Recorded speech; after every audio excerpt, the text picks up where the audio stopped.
Hi there. It's funny how things line up.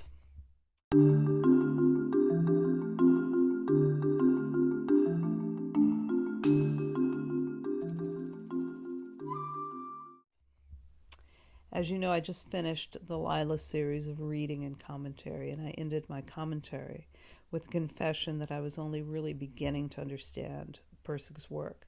So I'm beginning to go back through the book again very carefully, beginning with chapter 1. And in this chapter 1, Phaedrus sees the Dharmakaya light emanating from behind and through Lila's face. So I looked at my calendar and I realized that today is Orthodox Easter, which means last night, Saturday, was the celebration of the Holy Fire. And the Holy Fire is a miraculous generation of fire from the tomb of Christ in the Holy Sepulchre church in Jerusalem. So apparently this is considered a legitimate miracle, and I only found out about this today, so forgive me if I make a lot of mistakes.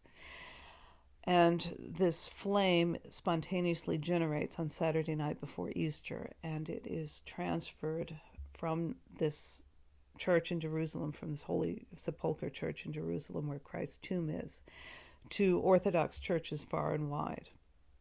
Apparently the head of the Greek Orthodox Church is present, and he is the first to take the flame, from what I understand. These days, also from what I understand, the flame is dispersed via airplane to the Orthodox churches. And that is a miracle in itself when you think about it. So finally, I've been looking at Pageau's stuff as I tend to do. Lately I've been looking at more of Pageau's stuff and really, again, trying to upgrade my understanding of his work. So yesterday I came across dialogues about C.S. Lewis' miracles. These dialogues were mostly oriented around an essay that JP Marceau wrote last fall. And Vervaeke, Pageau, Paul Vander Klay were all talking together with Marceau separately and together about his essay on C.S. Lewis's miracles. So my point is, today, all these three factors lined up synchronistically for me today. And I want to pull them together, as I think this is the beginning of a possible line of inquiry. So I want to think about miracles as informed by this corner, and of course through the lens of Persig. So I never read Miracles by C.S. Lewis, although I started to try, and it was very intellectual and I wasn't ready for it.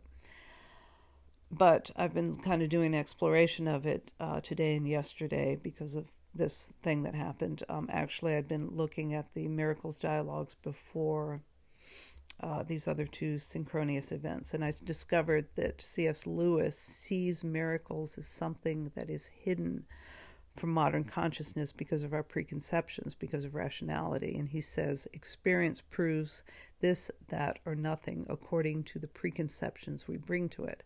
So our perceptive experience doesn't tell us what the thing is, what we're experiencing in itself. It's the ghosts of our culture living within us and through us that informs how to interpret what we experience. So in a more ancient way of seeing, perhaps, is something that Pageau often talks about. He often talks about revivifying an earlier way of seeing things, maybe even a medieval way or even earlier. Maybe even through the lens of the church, definitely through the lens of the church fathers before the medieval times.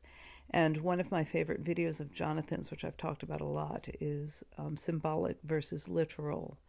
I forget the title, but symbolic versus literal language of the Bible, I think it is. And he talks about this, he tells this tale about his own synchronicity that happened one day when he discovered his wife was pregnant. And throughout the day were all these references to pregnancy that seemed uncanny. And the whole day was like a miracle when taken as a whole. So in chapter 26 of Lila, this is very much about this concept that C.S. Lewis describes. The cultural bias that C.S. Lewis refers to, those preconceptions, is what Phaedrus in Lila calls a static filter. This is what tells us how to see. It's cultural. It's a cultural lens that we're really married to, that we really see as absolute reality. And this concept of the static filter is a long-standing concept explored throughout Persig. That's our cultural, that is sort of a hypnosis that we inherit through the evolved, through our evolved lens. This is how we see reality. So if dynamic quality could be an element, it could be water, it could be air. These are very dynamic. Both these elements are dynamic, but most fittingly, I think it would be fire, because there's that spark of insight, that the quality event, and that spark burns off old patterns and leaves us with patterns that are fertile for new, updating, or brand new patterns, maybe. This is much like Jordan Peterson's metaphor of burning away what isn't needed so we can be better. And it's an updating, of course, if you will. The holy fire as a way of expressing resurrection in this context seems most appropriate. The miracle of the holy fire seems to be a direct intrusion from a supernatural place into our manifest reality. This is a miracle manifest in material reality on Saturday night before Easter, and that illumination is the blue light that emanated from Christ's tomb, leading the apostles to understand that Christ had risen, that he had been resurrected. So fire, sun, light, these are expressions, these are attributes of the first principle. The unknown God expressed through illumination, and in Christianity through his Son, Jesus Christ. In chapter 26 of Lila, the Dharmakaya light is an indication of what Phaedrus names as auspiciousness. That is, and then he says, that is with dynamic quality. It signals a dynamic intrusion upon a static situation. So Phaedrus talks about that way of being that promotes this light. And one can appear to be insane if they see this light, if they have this understanding, because they have dispensed with cultural patterns. And that seems insane to a rational, objective observer, meaning it is not unlike the believing you see of those celebrants in Jerusalem who truly believe they are experiencing a miracle.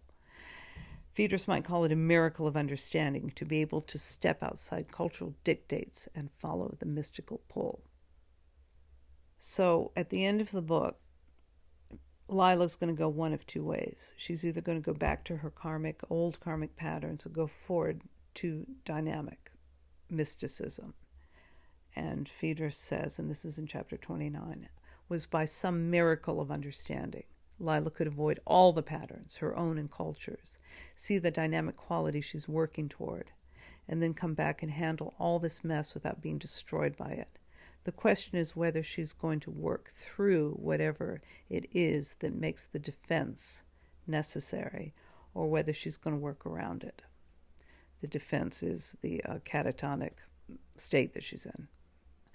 If she works through it, she'll come out at a dynamic solution. If she works around it, she'll just head back to the old karmic cycles of pain and temporary relief.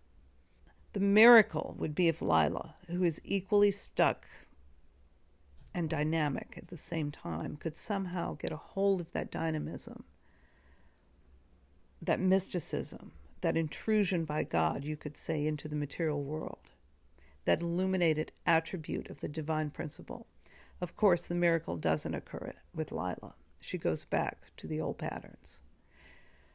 She's headed back to that karmic world, but there's a reason she's headed back, and that's because there is something in that karmic world that she hasn't quite reconciled, and that is love, agapic love. Now, you could say that someone could get that agapic love through this mystic, through a miracle, but in her case, she goes at it the only way she knows how, which is going back and trying to get it in sort of in a lower way, let's say. So I just want to throw this out there today as an avenue for exploration. Again, the main line of argument in this corner of the internet is that modern consciousness has cut us off from meaning, And the quest of members in this corner is to bring true meaning back into our way of seeing things so we don't continue to understand reality in such a fragmented, superficial, clownish, materialistic way. We want to bring back a way of seeing reality that we can actually use, dare I say, to live a quality existence.